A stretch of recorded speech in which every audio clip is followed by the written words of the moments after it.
Bon les gens, je vous amène avec moi du coup. Voilà. Hein. Petit bivouac pour le moment il ressemble à ça. Pas envie d'avoir froid, hein, en vrai.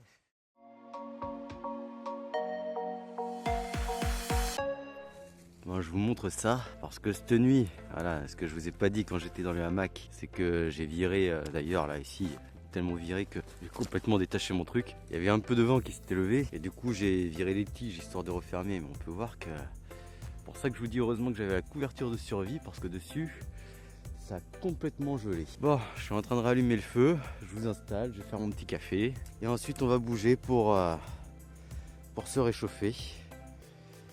Allez, on essaye de bien vous installer.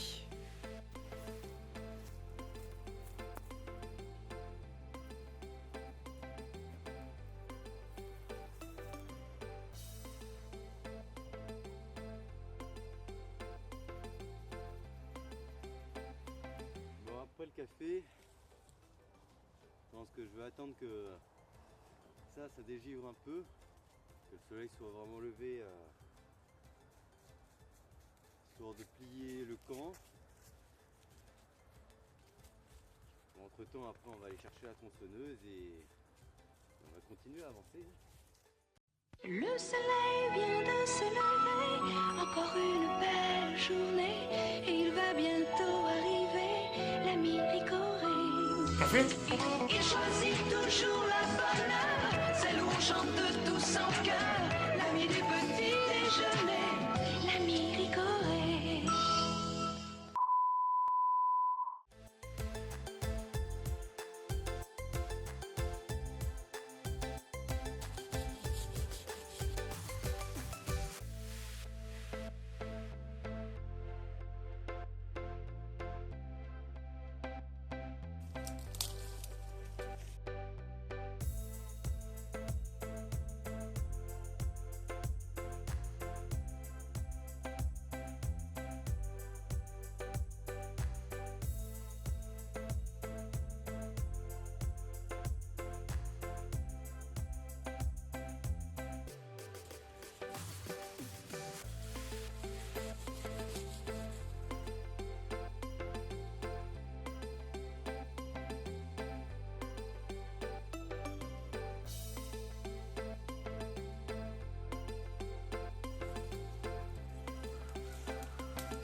revient juste après la pluie.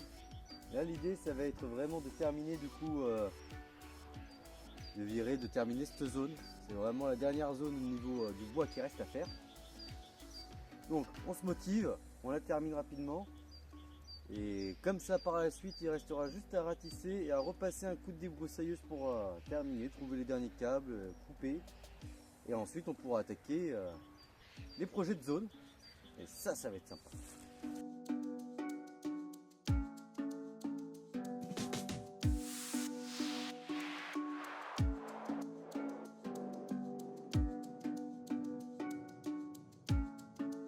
Voilà, c'est ce qu'il me semblait. Je sais pas si vous allez voir la belle, même avec les gants. Hein. Et ouais, j'arrivais plus à plier mon index. Regardez la belle, hein, où c'est passé carrément à travers le gant. Hein. Ce qu'on avait d'enfoncé dans le doigt. Le trou est juste là. Voilà. Faut faire le focus, hein. C'est pas celui-ci, hein. Il est juste là, on voit à peine. Ah, ça fait du bien de pouvoir replier son doigt. Allez, on va pouvoir reprendre.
Ou alors, on change complètement de sujet et on se fait un gros terrain de paintball.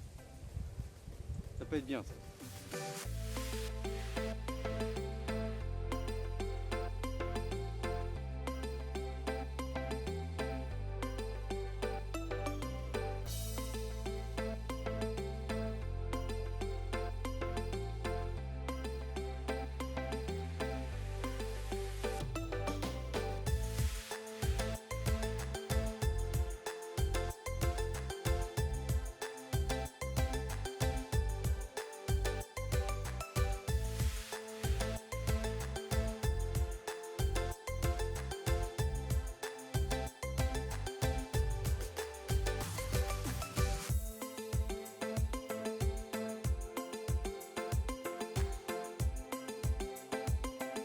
Donc ça y est, le plus gros du travail, on va dire, il a été abattu. Hein. Je pense que là ici, les bûches de la zone en sont témoins. On a vraiment enlevé la plupart des aubépines. Bon après il reste vraiment les souches, mais là ce sera juste un coup de tronçonneuse à la base. Ce sera vite fait, on va dire que là voilà, c'est l'endroit est déjà bien dégagé. Donc je vais essayer de vous remettre à l'ombre. Voilà, par rapport au soleil. Donc dans la prochaine vidéo, l'objectif justement, ça sera de passer un coup de débroussailleuse là où j'ai pas pu passer. Parce qu'au début, voilà, il y avait toutes les branches. Maintenant que là, la zone est bien dégagée, passer un coup de débroussailleuse, dégager un petit peu le terrain là-bas pour les chiens, histoire de commencer à agencer le parc, parce que je pense qu'on va attaquer par ça dans la prochaine vidéo sur le projet. Mais là, dans la prochaine vidéo, déjà ça va être de terminer, donc comme je vous dis, de couper vraiment tout ce qui est la base des aubépines, parce que là il en reste encore un peu. Là il me reste quelques souches de vigne aussi à couper, mais en soi ça va. Là il y a cette aubépine aussi à faire tomber, mais comme je vous dis, voilà, je vais couper directement la base et tout va partir, quoi. Là on va pas se prendre la tête. Et du coup, dans le prochain épisode, donc, on va attaquer par ça dans la prochaine vidéo sur le projet. Mais là, dans la prochaine vidéo, déjà ça va être de terminer, donc comme je vous dis, de couper vraiment tout ce qui est la base des aubépines, parce que là il en reste encore un peu. Là il y a cette aubépine aussi à faire tomber, mais comme je vous dis, voilà, je vais couper directement la base et débroussaillage avec les finitions. Et on va terminer aussi cette zone. Parce que cette zone, j'étais venu justement débroussailler. J'avais un petit peu ratissé la dernière fois avant de faire ma cabane cette zone. Et là, il va falloir reprendre le râteau et justement continuer à virer toutes les ronces, toutes les vignes. Et ce sera bien. Et d'ailleurs, voilà, je vous fais la petite news, vu que là c'est mieux dégagé, c'est plus facile pour expliquer. Au niveau de la terrasse pour les hamacs, donc comme je disais, je partais sur une base, on va dire triangulaire. Bon, après, c'est pas réellement un triangle, hein, on est d'accord, ça va plus nous faire une sorte de trapèze, et encore un peu bizarre le trapèze, mais ça sera un trapèze. Ce tronc, le recouper, donc ça serait de faire la terrasse entre ce cerisier, celui-ci, avec ce chêne et ce cerisier. Et là, on fait la terrasse, on accroche nos deux hamacs, donc un ici, un ici. Là ici, je le redécoupe un peu et ça sera le support pour la future table qu'il y aura entre les deux hamacs. Donc je pense que cette zone aussi, elle va être bien sympa à faire. Là ici, on pourrait rajouter aussi quelque chose. Je sais pas, si vous avez des idées, n'hésitez pas à marquer dans les commentaires ce qu'on pourrait rajouter dans cette zone. Après, c'est sûr qu'avec... Bon, après, vous voyez, là, on a gardé un aubépine. Ici qu'il faut retailler, et lui on le garde. Et là aussi, parce que comme je vous l'ai dit, là on voulait vraiment se faire un coin à l'ombre. Et le but c'est pas non plus de tout couper. Hein. Là, les autres aubépines là-bas, ça allait vraiment déranger et ça prenait trop de place. Même au niveau de la végétation, c'était pas bon. Donc si vous avez des idées quoi mettre dans cette zone, n'hésitez pas. Il reste encore du travail, mais bon, je pense que ça en vaudra largement la peine. Si vous avez aimé cette vidéo, n'hésitez pas à vous abonner, à liker, à envoyer un commentaire. Hein, j'y réponds de toute façon. Et prenez soin de vous et à la prochaine.